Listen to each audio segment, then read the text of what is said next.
আগুনের ভয়াবহতা যদি একটু দেখেন আপনারা আসলে মাথায় নষ্ট হয়ে যাবে। কারণ এই যে কি একটা পরিস্থিতি, আমি এই আগুন লাগানোর সময় আপনার যাত্রাবাড়ি গুলচত্বরের এই আশেপাশে ছিলাম।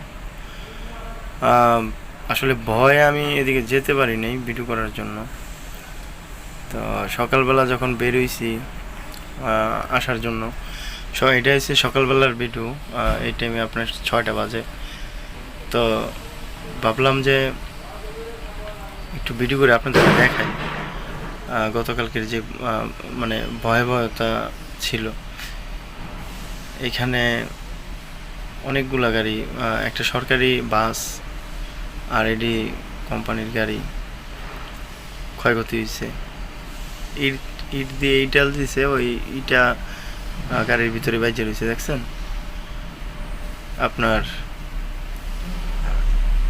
এখানে অনেকের প্রাণহানিও হয়েছে, কিন্তু সারা বাংলাদেশে নেট বন্ধ থাকার কারণে হয়তোবা সারা বাংলাদেশের মানুষ আজকে আর জানতে পারতেছে না যে কোন কোন জায়গায় এরকম দুর্ঘটনাগুলো ঘটছে।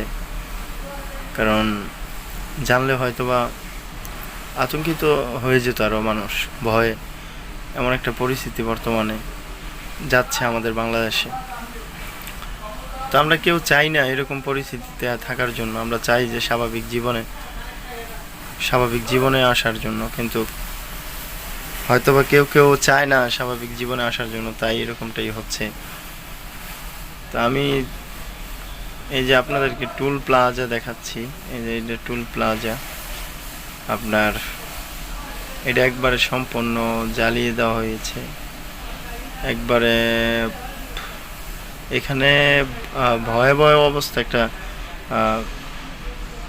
মানে ছিল অবস্থা, ভয়াবহ অবস্থা, যা সাধারণ যাদের হার্ট দুর্বল আছে তারা যদি দেখতো একদম সামনাসামনি, তাহলে হয়তোবা বুঝতে পারতো এবং আপনার এটার ভয়াবহতা কতটুকু তাদের কলিজাটা লইড়ে যেত একবারে, আমার কাছে মনে হয় আর কি। যাদের হার্ট শক্ত, মানে যারা একটু ভয় কম পায়, তারা এটা হয়তোবা দেখছে দাঁড়ায় থেকে। এই যে গাড়িটা একবারে সামনের সামনের পিছনের চার চাক্কা, সামনের একটা সম্পূর্ণই কিন্তু সম্পূর্ণ বাত। এই গাড়িটা আবার ঠিক জায়গায় নিয়ে আসতে অনেক টাকা খরচ। এই ক্ষতিগুলো আসলে এটা কিন্তু আমাদের জনগণের উপরে যাবে, হয়তো আমরা এখন বুঝতেছি না। জনগণের উপরে যাবে কিসের জন্য? যেমন সব কিছুর দাম কিন্তু আবার বৃদ্ধি হয়ে যাবে, যেহেতু আন্দোলন চলছে সারা বাংলাদেশে। কাঁচামালতে নিয়ে যা আছে সব কিছুই আমার কাছে মনে হয় দাম বাড়বে আর কি। এই হচ্ছে পুরা রাস্তা আপনার, এই যে কালো কালো আপনারা দেখতে পাচ্ছেন, এগুলো কিন্তু আপনার বিভিন্ন ধরনের জিনিস দিয়ে আগুন জ্বালানো হয়েছিল।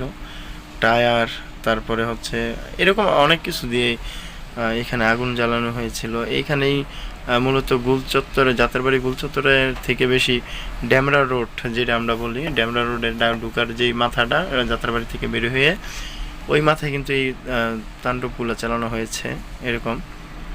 এই যে একটা গাড়িতে এখন আপনি কিন্তু অগ্নি দেখতে পাচ্ছেন, এখনও জ্বলতেছে। এটা গতকালকে জ্বালাই দিয়েছিল, এখনও জ্বলে। এইটার যে সামনের চাকা দুটোটাই একবারে বাত, এবং কি গাড়ির পুরোই কন্ডিশন খুবই খারাপ। এই গাড়িটা কেবিন পড়ছে শুধু। তো এই ছিল আর কি যাত্রাবাড়ি থেকে। ভিডিও ছাড়তে পারিনি নেটের জন্য।